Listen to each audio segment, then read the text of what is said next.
প্রথমত কথা হলো যে মাহাতাব মারা যায়নি। মাহাতাব এই বার্ন ইনস্টিটিউটের আইসিইউতে ভর্তি আছে। সে এখন আইসিইউর 11 নম্বর বেডে আছে। আমি আজকে দুপুর 1:30টায় ডক্টররা তার গার্ডিয়ানের পক্ষ থেকে আমাকে আইসিইউতে নিয়ে গিয়েছিল। সেখানে আইসিইউতে আমি আমার নিজের চোখে আমার ভাগনাকে দেখে এসেছি।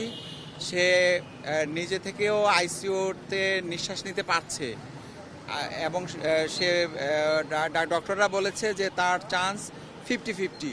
ডক্টরদের মাধ্যমে জানতে পেরেছি ওর 70% আপনার বার্ন হয়েছে। শ্বাসনালীতে কোনো বার্ন আছে না, ওর আসার কথা হলো ওর শ্বাসনালীতে বার্ন নাই। আইসিইউতে তো অনেক পেশেন্ট, অনেক শিশুরাই ভর্তি আছে। আসলে মোটামুটি সবার অবস্থাই কাছাকাছি আর কি। আইসিইউতে যারা আছে সবাই কাছাকাছি। কারো তবে কয়েকজনের অবস্থা একটু ভালো, ওদের 20% বা 25% বার্ন।